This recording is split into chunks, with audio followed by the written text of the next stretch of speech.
Hola queridos amigos de Contexto. Amigos, hoy vamos a ver el panorama económico dominicano a corto plazo, enfocándonos en tres elementos básicos.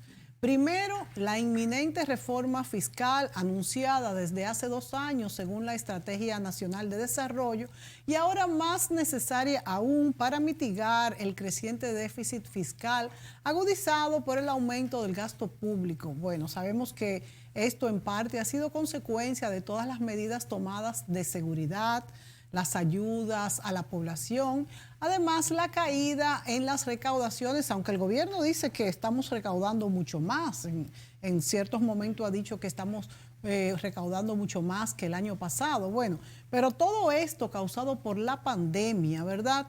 Tomando en cuenta que la pandemia, amigos, también ha afectado fuertemente a las personas y a las empresas que somos los contribuyentes y que somos los que pagaremos esos impuestos. Esto hace que haya aquí una situación muy difícil.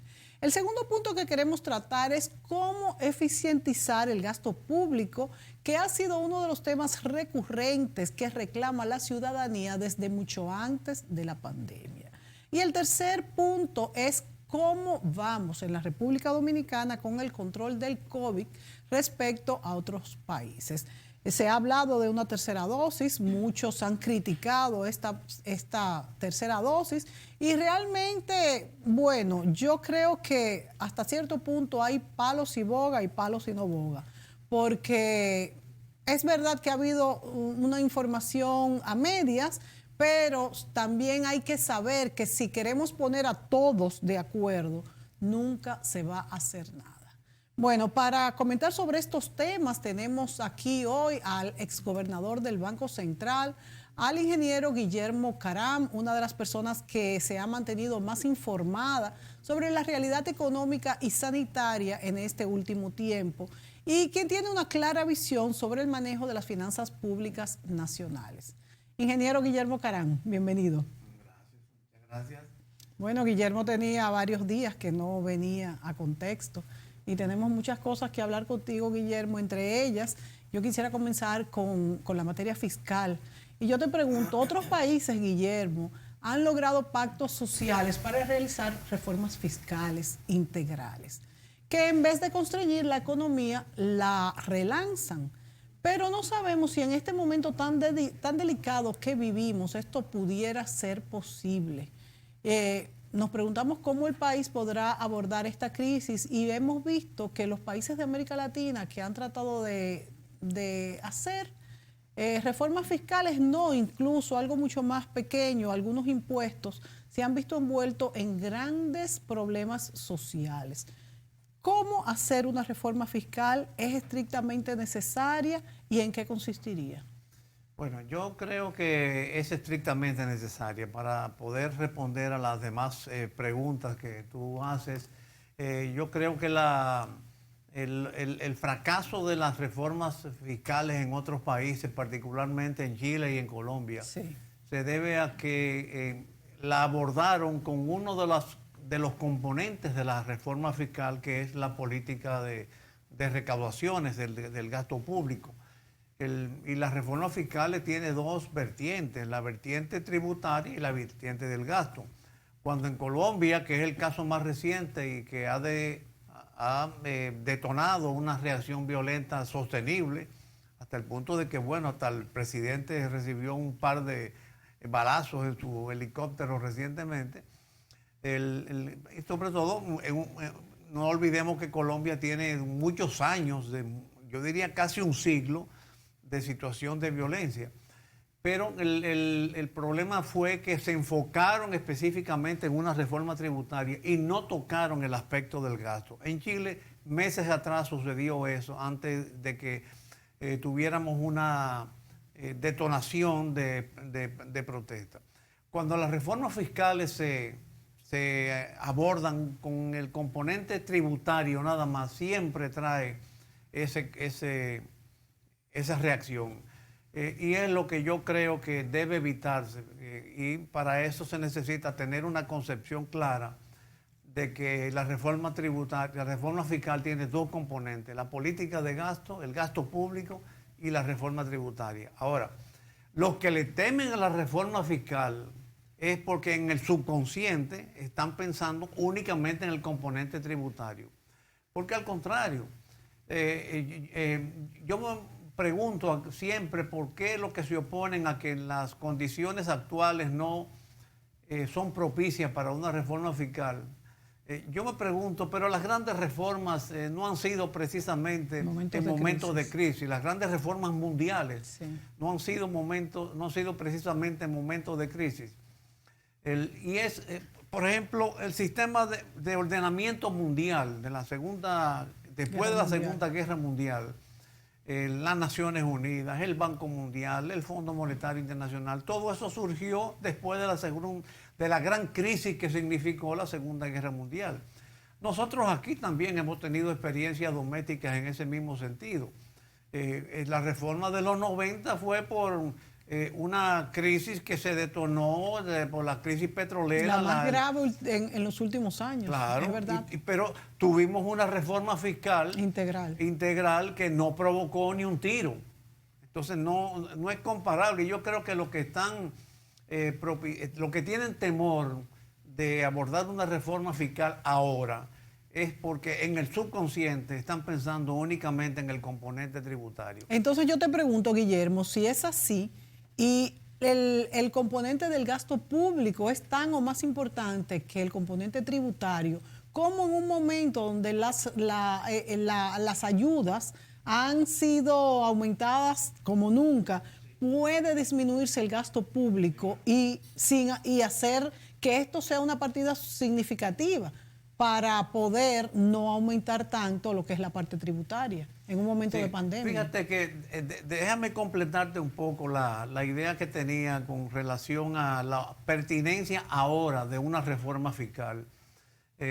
Yo creo que como está mandada la reforma fiscal en la ley de estrategia de desarrollo, que es una ley que viene del año 2000, y prácticamente tiene, del año 2012, y tiene 8 años de retrasos. Esa ley establece que la reforma fiscal tiene que ser pactada en el Consejo Económico y Social, pactada con los agentes productores, agentes productivos, entiéndase empresarios y trabajadores, que tú lo mencionaste al introducir el programa. Entonces, sentarse ahora a pactar una reforma fiscal en lugar de un problema es una oportunidad. Es una oportunidad que se tiene de que todos los agentes productivos no solamente diseñen legislaciones y políticas globales, sino que puedan superar algunos detalles que no forman parte de las políticas generales, pero que entorpecen el proceso productivo. Por ejemplo, el caso de los fletes, del transporte marítimo, de los costos de transporte. Eso no es un problema que va a depender de una reforma fiscal, pero podríamos, conversando con productores y con trabajadores, llegar a un acuerdo que favorezca y que se resuelvan los problemas que son los que están, en este caso, están afectando los niveles de precios. Los fletes se han disparado como nunca. 3 y 4 veces. Entonces, yo no sé si sentándose, yo sí sé que sentándose a reunir, a hablar sobre qué mecánica operativa pudiera lograrse para abaratar los fletes o para magnificar y racionalizar los fletes de tal manera que no afectara tanto en el nivel de precios. Y así como, por ejemplo, algunos detalles de algunos procesos productivos, por ejemplo, los campos, la producción agropecuaria, la producción ganadera. El día pasado salió una noticia de que cuatreros que estaban sacrificando ganado. Y en fin, hay muchos detalles. El caso del comercio transfronterizo con Haití, que fíjate que el gobierno tuvo que recapacitar en su disposición de prohibir el comercio transfronterizo, porque es que si prohibimos el comercio con Haití, dejamos de suplirle alimentos y ese pueblo hambriento es capaz de cualquier cosa. No, y nosotros mismos también seríamos afectados desde Claro, el punto de vista económico. cualquier cosa significa Claro, que nosotros podemos ser afectados. Claro. Entonces, yo creo, con relación ahora a tu pregunta específica del gasto, a mí me parece que reuniéndose, y el presidente Abinader se está reuniendo, lo que yo no veo que se está reuniendo sistemáticamente con una agenda que pueda concluir en esa reforma fiscal. Está reuniendo para tratar temas puntuales como se dice ahora. El problema de los precios que están mortificando muchísimo a la ciudadanía. Entonces, pienso que reuniéndose, reuniéndose sistemáticamente con una agenda, pudieran resolverse muchos de los problemas económicos que tenemos, incluyendo la disminución de los efectos posibles que pudiera tener una revisión de las políticas del gasto público dentro de un contexto de la reforma fiscal. Pero tiene que ser sistemáticamente y con una agenda que sea continua. Y eso es lo que yo entiendo que está faltando para abordar esta situación tan calamitosa que estamos teniendo con relación al proceso productivo y a los niveles de precios. Porque yo no entiendo, dentro de lo que podemos hacer endógenamente, no entiendo qué otra cosa podemos hacer que no sea maximizar la producción y al mismo tiempo tratar como efecto derivado generar más empleo que haga menos necesario recurrir y contar con la ayuda del gobierno. Sí. Porque si aquí tuviéramos un empleo mayor, si tuviéramos una formalidad mayor, a lo mejor no es necesario contar con esos programas tan grandes de subsidios que ha diseñado el gobierno anterior, la mayoría de los cuales ha seguido, aunque sea cambiándole de nombre. Definitivamente han disminuido los programas sociales, se han tratado de desmontar paulatinamente, cosa que incluso se ha criticado, pero también se critica el fuerte endeudamiento que es consecuencia de estos programas. Ahora bien, yo te pregunto, Guillermo, el gobierno de Luis Abinader hasta ahora ha dado pasos en cuanto a la conciliación, en cuanto a reuniones sostenidas con los distintos sectores, tanto políticos como empresariales, para llegar a acuerdos. Sin embargo, no hemos tenido ninguna noticia de ese pacto social que tanto se dice que es necesario, tanto en nuestro país y ha pasado en otros países del mundo, que tendría que preceder a lo que sería una reforma fiscal. Entonces, eso sería como esa parte que tú hablas de reunirse, de ver cuáles, es como la preparación, la plataforma para lo que fuese una reforma fiscal. Sin embargo, se comenzaron a reunir, tú lo has mencionado el año pasado, y cuando se trató de abordar esos puntos que por aquí los tengo, los voy a buscar, déjame ver si... sí, aquí los tengo. En octubre del 2020 se anunció un posible aumento de las ganancias extraordinarias de las empresas en un 8%, nuevos gravámenes al gas licuado de petróleo, ampliación de la base impositiva y aumento de las tasas para los bancos comerciales, gravames del 3% de la compra de dólares, imposición a los servicios digitales y una mayor imposición a personas físicas. Y esto fue rechazado ampliamente por la población. O sea que se hizo un planteamiento y en palabras dominicanas se estuvo al armar un lío. Entonces, ¿cómo manejar esta situación? Sí, fíjate, yo creo, bueno, no me lo has preguntado, pero en tu introducción al programa hablaba de la estructura del gasto público. Sí. Yo creo que tenemos que entender que cuál es la estructura del gasto público. Y por eso hay que tocar fibras tan sensibles como es, por ejemplo, la ayuda a personas, los subsidios. El gasto público dominicano, en lo que va de este gobierno, en los 4 primeros meses, si tú comparas el promedio diario de los 4 meses del presidente Abinader con el promedio general del año pasado diario, tú encuentras que el 37% del gasto se va en transferencias. Ahora, ¿transferencias a quiénes? Transferencias a organismos del Estado, transferencias a empresas públicas, transferencias a ONG, transferencias a ayuntamientos, pero también transferencias a personas. Entonces, hay que tocar 37% es más de la tercera parte del gasto público. Mucho. Tú no puedes hacer una reforma fiscal ignorando esa realidad. En segundo lugar, el 27%... Déjame antes de que tú sigas y apoyando lo que estás diciendo, porque leí tu artículo sobre eso, ese 37% que se va en transferencia tuvo un aumento, según tú pusiste en tu artículo, de un 25%, que es muchísimo en cuanto a lo que va del año. Correcto, correcto. Entonces, el segundo renglón es las remuneraciones personal, la burocracia. Oye, eso consume el 27% del gasto público. En tercer lugar están las compras y finalmente están los intereses del pago de la deuda, un 16, 14% aproximadamente. Pero de esos componentes, como tú observaste, el que más ha crecido han sido las transferencias. Entonces, eso es por los subsidios a las personas y a las empresas por específicamente. Todo, los subsidios a personas, las transferencias a gobierno, a empresas públicas, a organismos autónomos, en fin. Entonces, eso hay que revisarlo. Nosotros no podemos seguir siguiendo esta carrera alocada el gobierno central se austeriza, pero los organismos descentralizados no se austerizan. Los organismos, las ONG, tú no sabes si están gastando en función de los propósitos de esa ONG. Yo veo, por ejemplo, algunas asignaciones a ONG que lo que hacen es relaciones públicas y rinden culto a la personalidad de sus ejecutivos. Sí, yo lo he visto muchísimo. Claro. Eso es una barbaridad. Los ayuntamientos, por ejemplo, están supeditados a una política de gasto.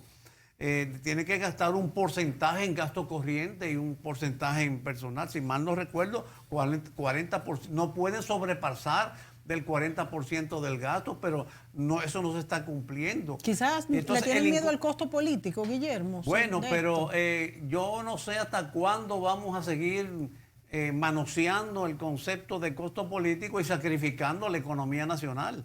Porque yo creo que algún día, y por supuesto todos pensábamos que una de las líneas del cambio era precisamente eso, acabar de entender que fundamentalmente uno de los roles del gobierno principales, de las funciones principales, es incrementar el proceso productivo para que haya generación de empleos y para que haya satisfacción de necesidades. Te decía ahorita que lo que podemos hacer, porque esta crisis es internacional. Claro. Esto no es una crisis doméstica, endógena. Ahora, muchas de las cosas nosotros no las podemos hacer, pero sí se pueden hacer otras, que es, por ejemplo, estructurar un programa de estímulo a la producción para incrementar los bienes y servicios con que satisfacer necesidades y para generar más oportunidades de trabajo. Que entiéndase eso. Mientras más oportunidades de trabajo proporcione la economía, menos necesidad hay de los subsidios. Por dos razones. Primero, porque si es formal, ya se inscribe en la seguridad social y en consecuencia está beneficiado de los subsidios sociales, de los subsidios de la seguridad social. Y en segundo lugar, si formaliza la economía, ya es otro gran avance. ¿Por qué? Porque la economía dominicana es hoy predominantemente informal, más del 50%. Y entonces, si se le pone impuesto a ese otro 50%, va a pagar impuesto doble, mientras hay un 50% que paga muy pocos impuestos. O se hace más informal, porque una de las causas de la informalidad de la economía es la excesiva carga tributaria en tasas y en procedimientos. No solamente que se paga un 18, un 25, un 27, no, son los procedimientos administrativos. Y por supuesto, algo sí quería observar, el gobierno le está yendo bien en las recaudaciones. Exactamente, que también lo mencioné al principio, bueno, que se dice que por la pandemia... Claro, está aumentando un 40% el promedio diario de las recaudaciones. Claro. ¿Desde qué mes? Los 4 primeros meses del año, o sea, el cuatrimestre, enero, abril. Ahora, yo tengo mis dudas y pediría que a las autoridades desglosaran los ingresos, porque hay una parte de los ingresos que fueron aquellas aportaciones que hicieron algunas empresas mineras y los que bancos, se le pidió a cambio, para que el presidente Abinader pudiera retirar la reforma tributaria. Claro. Sáquenme eso de ahí porque esos son adelantos. Y muy buena observación. esos adelantos terminarán a la larga deducidos de lo que tienen que pagar Es un promedio, empresas. claro. Pero a juzgar por las cifras, el gobierno está teniendo recaudaciones de más del 40%, pero en esa misma proporción está incrementando el gasto corriente y está dejando de invertir porque las inversiones se han reducido a cerca de la tercera parte de lo que era antes. Y dejar de invertir significa dejar de incrementar el acervo, los activos productivos de la nación, los activos que pueden poner a producir la nación. Y esto porque el gobierno está confiando, a mi juicio, más de la cuenta en las alianzas públicas-privadas. E incluso los empleos productivos desde el gobierno. Nos tenemos que ir a la pausa, Guillermo, y justamente esa era la pregunta que te tenía para la vuelta. ¿Qué tan de acuerdo tú estás en estas alianzas público-privadas que ha anunciado el gobierno para reactivar la economía, que aunque sin duda son positivas, hasta qué punto, como tú muy bien has dicho, podemos confiarnos tanto en esto? Volvemos de inmediato.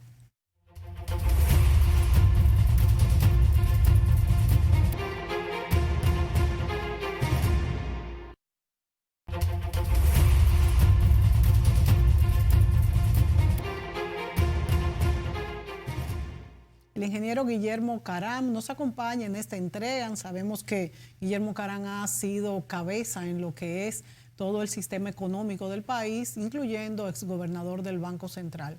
Guillermo, en el segmento anterior hablábamos de cómo hacer una verdadera reforma fiscal integral y todo lo que está haciendo el gobierno para tratar de salir de esta crisis. Sabemos que ya a partir de febrero los números de nuestro PIB estuvieron positivos. Claro está que eso no significa que hayan subido, por ejemplo, ya en marzo hubo una cifra importante, positiva, lo que no significa que sea, sino hay que restarle también todo lo negativo que tuvo el año pasado. De manera que estamos comenzando a salir de esta gran crisis y bueno, con un futuro como quiera muy incierto, porque ya vemos que hemos tenido un tercer brote y el gobierno ha tenido que recurrir de nuevo al cierre, al no cierre. No es nada fácil la situación que estamos enfrentando. Mencionaste tú las alianzas público-privados y te preguntaba hasta qué punto estas alianzas público-privados pueden ser el norte de lo que sería salir de la crisis. Mira, hay tres elementos en tu pregunta que ojalá que no se me vayan. Primero, sí, para ser contundente y directo, yo estoy totalmente de acuerdo con las alianzas público-privadas. Lo que yo creo es que se tienen que ver como una alternativa y que esa consideración de una alternativa no debe conllevar a que el gobierno deje de invertir, sino en lo posible que se haga con inversión pública y privada asociada. Claro. Pero lo que estoy percibiendo ahora que en muchas áreas gubernamentales, confiando y priorizando en el sistema, han dejado de invertir y eso es, a mi juicio, muy negativo. En segundo lugar, quisiera un poquito retomar algo que quedó en el segmento anterior con relación al proceso consultivo para la reforma. Es cierto que lo ideal sería que las reformas fiscales estuvieran marcadas en una reforma, en un pacto social, o el pacto económico o el pacto fiscal estén marcados en un pacto macro político social. El referente más exitoso ha sido España. España, con los pactos de la Moncloa, hubo un pacto de los partidos primero y luego hubo un pacto entre empresarios y trabajadores. Los pactos económicos fueron refrendados por las organizaciones empresariales productivas de trabajadores. Bueno, pero todo tiene su momento. Yo creo que el momento se le está haciendo cada día más difícil al presidente Abinader de abordar esto, porque si lo hubiera tomado cuando comenzó, cuando estaba la euforia del cambio, cuando él visitó a todos los líderes políticos y él mismo anunció que a través del Consejo iban a recibir nuevas convocatorias, eso no se ve que ha seguido dando seguimiento. Bueno, esto dificulta porque hacer un pacto fiscal que va a implicar la reforma de leyes fiscales y son los partidos los que están en el Congreso, pues esto dificulta un poco, pero no es imposible, porque todo depende de que se haga una reingeniería del proceso consultivo de las reformas económicas y sociales. Yo quiero recordar que la Ley de Estrategia y Desarrollo está más que vencida durante más de 8 años y nosotros tenemos que acostumbrarnos a someternos a las leyes, y los partidos políticos tienen responsabilidades con que cumplir en esos pactos según establece la misma Ley de Estrategia y Desarrollo y según establece la Constitución. Que no creo que le importe mucho. Bueno, pero esa reforma política, a mi juicio, es un imperativo tarde o temprano para la nación. Si tú incluso me preguntas a mí en lo personal, en qué me gustaría colaborar, es más que con las reformas del sistema económico, que es lo que, como yo digo en mi cuenta de Twitter, yo soy ingeniero de profesión, economista de ocupación, claro. me ocupo, y de pero experiencia. mi vocación es la política, más ahora, porque estoy viendo un sistema político desmoronándose. Los partidos tradicionales del Partido Revolucionario Dominicano y el mío, el Partido Reformista, no se ven que están siendo significativos. El Partido de la Liberación Dominicana va a tener que sacar mucho de abajo para recuperar con todos estos procesos que están en marcha. Las fuerzas del pueblo, que tienen una prestigiosa figura de presidente, no sé lo que pasa, que está como anclado, como que no acaba de despegar. Entonces, solamente queda el PRM, y ya el propio presidente del PRM admitió en una declaración que estaban por fortalecer y relanzar al partido. Si lo quiere fortalecer es porque lo reconoce débil. Y además depende del éxito de su gestión, el éxito de la gestión de ahora. Si el PRM no hace buen gobierno, olvídate que también va a sufrir lo mismo que hemos sufrido los otros partidos. Y es lo que nosotros tenemos que abordarnos. Cómo mejorar el sistema político, porque, mucha gente hace pronunciamientos, denosta la actividad política, pero también lo que han denostado en otros continentes, o en nuestro continente y en otras latitudes, el sistema de políticos tradicionales, y han impuesto otros partidos. Ha sido mucho peor. Han sido peor. Peor, totalmente. Vamos a citar, por ejemplo, desde Venezuela hasta Perú. Claro. Recuerdo que cuando Fujimori disolvió el Congreso fue en nombre de la corrupción, y sin embargo su gobierno fue más corrupto que lo Siempre ha sido peor cuando ocurren esos casos. Y lo de Venezuela ni se diga. No, me reservo el derecho, porque ahora unos legisladores dominicanos fueron a saludar a Nicolás Maduro. Bueno. Entonces no quiero... Exacto, no quiero discordar. Además, más que ya te estamos viendo como un mediador político entre los partidos, entonces no podemos hablar. Yo creo que tú serías un excelente armador de un diálogo político, Guillermo. Bueno, si alguien me lo encomienda, con mucho gusto. Sí, excelente rol harías, porque eres una persona conciliadora y que sabes de todo esto. Entonces, para cerrar el tema de la reforma fiscal, Guillermo, yo quisiera como que en palabras llanas tú me contestaras la pregunta de si tú crees que se puede hacer una verdadera reforma fiscal integral sin aumentarle los impuestos a la clase media, porque por eso es que la gente está negada y es como la casa del terror cuando hablan de esto. No solamente se puede hacer, sino se debe hacer, y debe ser un componente vital de la reforma fiscal. Nosotros tenemos un sistema tributario muy complicado y muy castigado. Se establecen tasas altas creyendo que las recaudaciones van a aumentar en función de las tasas, y no es así.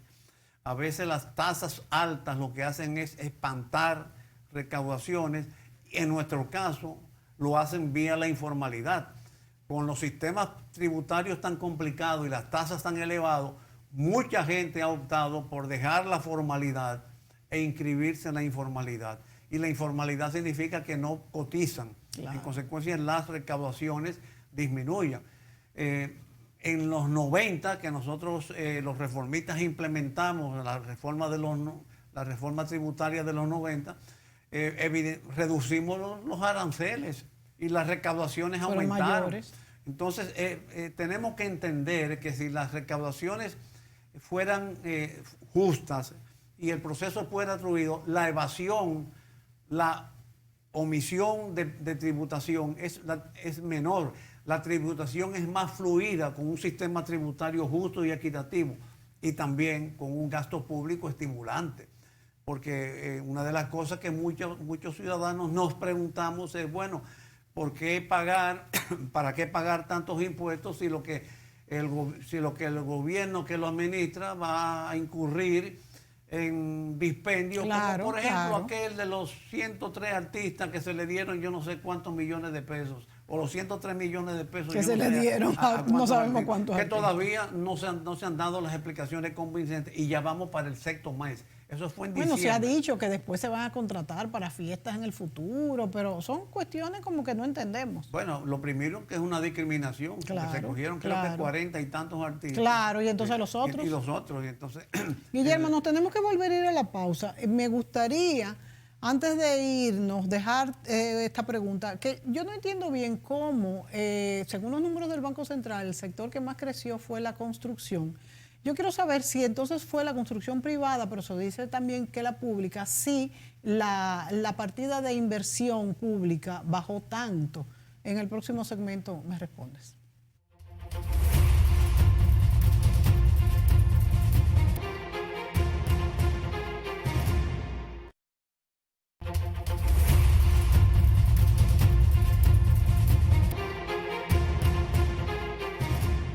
Amigos, nos acompaña el ingeniero Guillermo Carán, exgobernador del Banco Central, y hablamos sobre temas de actualidad económico, qué pasa en el país de cara a una próxima reforma fiscal, gasto público, qué pasa con la crisis del COVID y qué genera como crisis económica. Le preguntaba a Guillermo Carán en el segmento anterior cómo, si hablamos del sector de la construcción, sabemos que el sector de la construcción es uno de los que más dinamiza la economía, porque, bueno, incluye muchos sectores, muchos subsectores.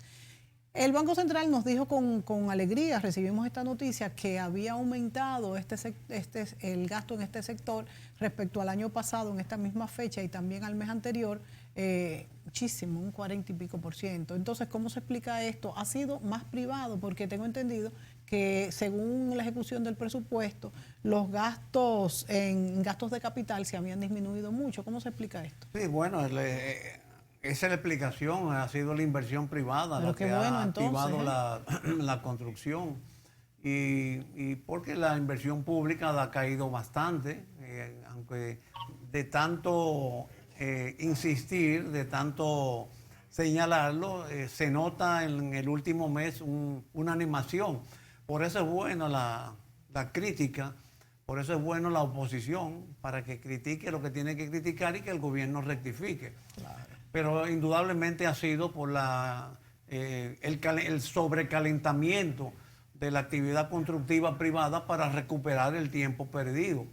Porque bueno, el gobierno puede permitirse el lujo de dejar de invertir y después invierte, pero ni gana ni pierde, teóricamente, pero las empresas constructoras que tienen préstamos, que tienen una inversión, unos proyectos iniciados, que tienen que venderlo, tienen que terminarlo. Claro. Y por eso es que ha habido ese calentamiento en la industria privada de la construcción. Se dice también que por la baja de intereses los inmuebles también ha habido muchos estímulos y el financiamiento del Banco Central. ¿El financiamiento del Banco Central tú consideras que está llegando realmente a las pequeñas empresas, que ha habido mucha crítica en cuanto a esto? Siempre hay ese riesgo, sobre todo es una tentación muy grande que yo presumo que tanto la superintendencia de banco, ellos dicen que están vigilantes, pero más que todo la superintendencia de banco está supervisando adecuadamente si está llegando su flujo. Eso es una competencia directa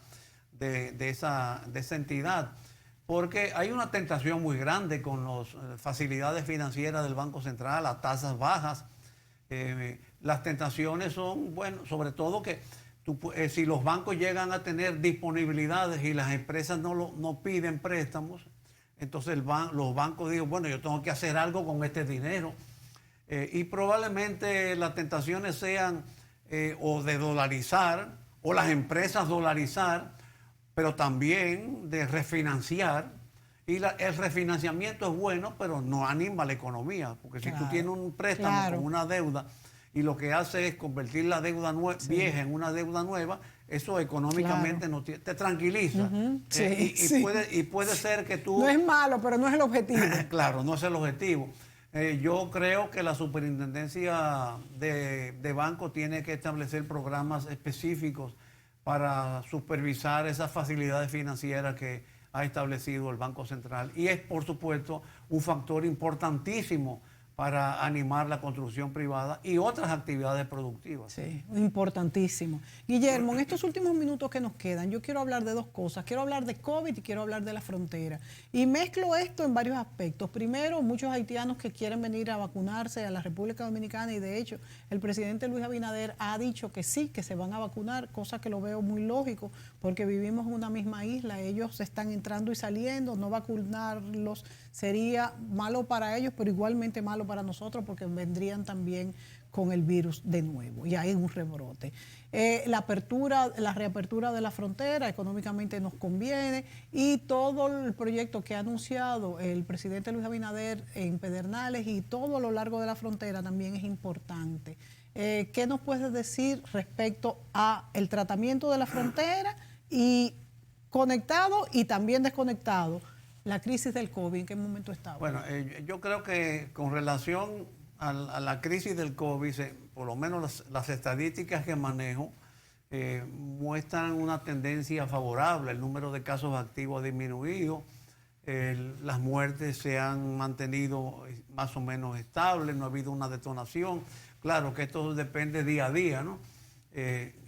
Pero mientras más vacunación haya, se alcanza más fácilmente la inmunidad de rebaño. Y en el caso de una isla, la inmunidad de rebaño no se logra con la población que está de un lado de la frontera. Además, el virus no pregunta cuando se te acerca, ¿tú eres haitiano o tú eres dominicano? No.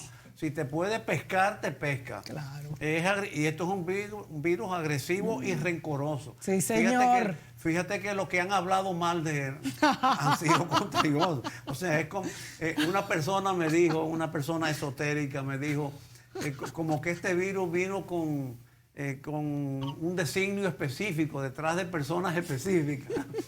Porque todo que se le ha hablado mal lo ha castigado. Pero tú lo dices en son de chanza, pero ha sido cierto. No, yo lo digo muy serio. Sí. Bueno. Entonces yo creo que hay que vacunar. Mientras más vacunación hay, ahora que el gobierno busque ayuda internacional para la vacunación con Haití, perfecto, sí. Pero no olvidemos esto, el virus no te pregunta, ¿usted es haitiano o dominicano? No le pregunta a la gente, ¿de perejil? No, bueno.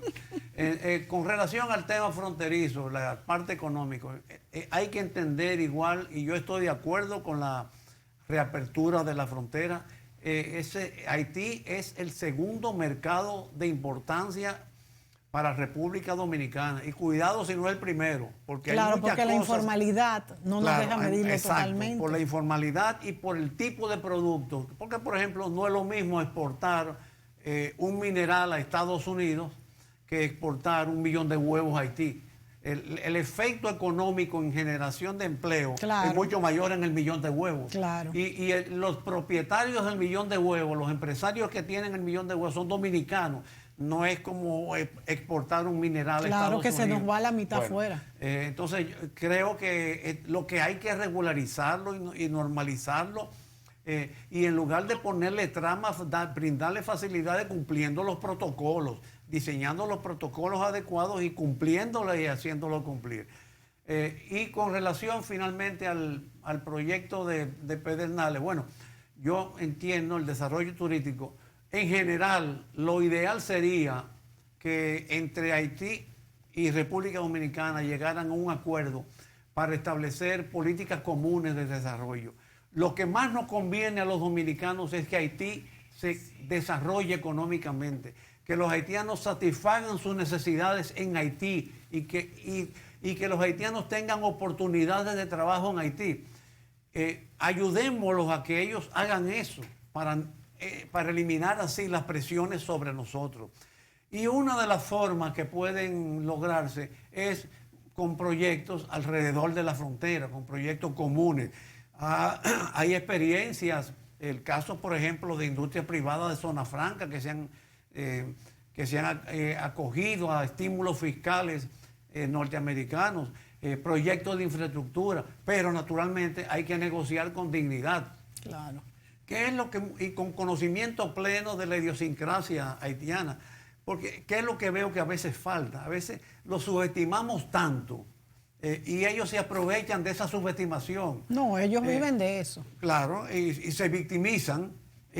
Por ejemplo, la posición del gobierno dominicano con relación al canal para extraer las aguas del río Masacre ha sido muy tímida y se ha dejado envolver en palabras. Por ejemplo, ellos dijeron, nosotros no vamos a extraer, a derivar el curso del río. No, nunca se ha dicho eso. No vas a desviar el curso del río, pero sí vas a desviar las aguas del río, el curso de las aguas del río, que es lo fundamental. Entonces, pienso que hay que negociar, hay que adoptar políticas firmes en un esfuerzo conjunto, pero con respeto mutuo a la dignidad y a la idiosincrasia de nuestros pueblos, tanto de nosotros para ellos, para comprenderlo, como de ellos para nosotros. ¿Tú crees que ha faltado, Guillermo, negociación con la comunidad internacional para que nos ayude, se adentre en lo que es la crisis haitiana, o simplemente no les interesa? Mira, sí ha faltado. Incluso ahora se abre una nueva oportunidad. Tú sabes que el G7, el Grupo de Países Desarrollados, ha establecido un programa de reconstruir el mundo. Sí. Y en ese sentido,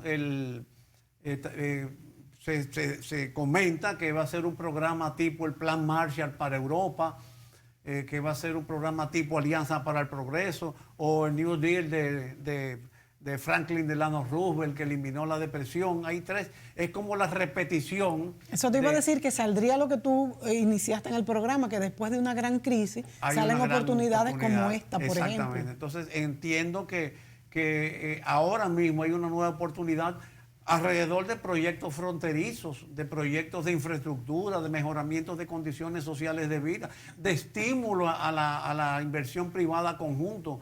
Pues, alianzas públicas privadas, tanto dominico-haitianas, para que desarrollemos Haití y ellos no tengan que presionarnos a nosotros en términos de oportunidades de trabajo. Bueno, ojalá que así sea, porque es como tú dices, tenemos que aprovechar estas oportunidades post-crisis, que vamos a decir cambian un poco lo que es el escenario mundial. Guillermo, ¿y tú te vas a poner la tercera dosis?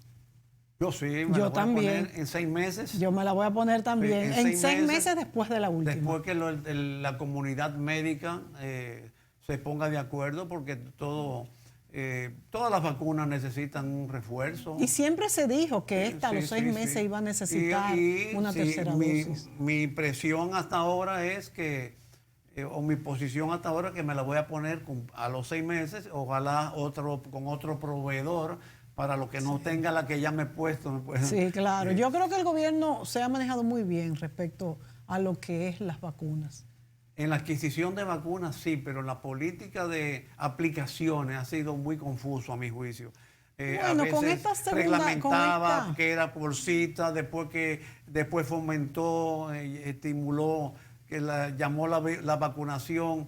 Ahora como que este anuncio anticipado de una tercera dosis cuando no se ha acabado la segunda, como que no acabó. Mira, Guillermo, en eso de la cita, eso lo dijo el gobierno muy presionado por la opinión pública, que reclamaba las citas en un país donde es muy difícil eso de hacer una cita por internet, y obviamente fracasó. Yo lo dije aquí mismo. Eso se estaba llevando a cabo de una manera correcta, y tanto dieron que entonces el gobierno dijo que era por cita, y eso lo único que hizo fue retrasar el asunto, y después se quitó. No tenían la capacidad logística. Entonces, ahora, ¿qué es palos y boga y palos y no boga? Yo te voy a decir una cosa, un gobierno no está para complacer claro, posiciones. Que es lo que yo siempre he dicho. Por eso digo, me perdonen los PRMistas. Yo no soy PRMista, yo apoyé a Luis Abinader y lo sigo apoyando. Pero yo entiendo, insistía mucho en los grupos de apoyo al presidente Abinader cuando era candidato.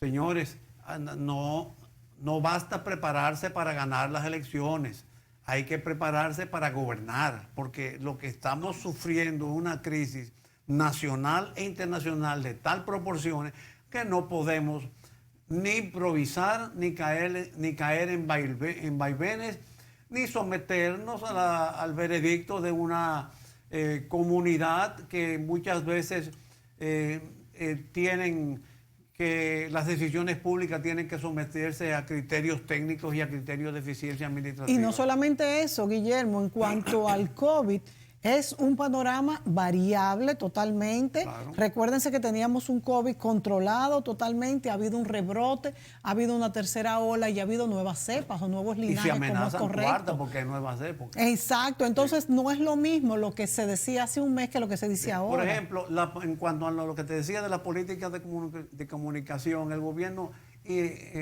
lanzó la consigna de que vacúnate para que volvamos a la normalidad. Entonces mucha gente creyó y cree todavía que basta estar vacunado para dejar de usar mascarilla, para poder aglomerarse. Entonces me parece que ha faltado a veces por un exceso de comunicabilidad, por estar demasiado presente en los medios, ha faltado una... bueno, ahora se llama una política efectiva. Mi amigo Eli Pérez escribió un Twitter hoy que en un mundo tan comunicado la comunicación efectiva ha disminuido. Tiene razón, pero ahora como estamos un poco en una edad de la jerga, ahora alguien se va a inventar la comunicación efectiva. Guillermo, muchas gracias por este análisis tan pertinente en este momento que vivimos, un momento tan delicado, pero como decíamos al principio, tú decías, de las crisis surgen las oportunidades. Has mencionado esta iniciativa del G7, que definitivamente son las economías que deciden lo que se hará en el mundo, cómo pues pudiera comenzar un nuevo proyecto global para mejorarnos a todos. Sí. Yo sé que estoy fuera de tiempo, pero si yo fuera... Tienes un minuto, si yo fuera, en menos de un minuto, si yo fuera gobierno, yo estuviera escribiéndole a los países que componen el G7, que son 7. Sí. Estoy de acuerdo con ese programa, vamos a aplicarlo en la frontera con Haití. Yo creo que sería el momento de hacerlo, ahora, justo ahora. Señores, gracias por su sintonía y hasta la próxima.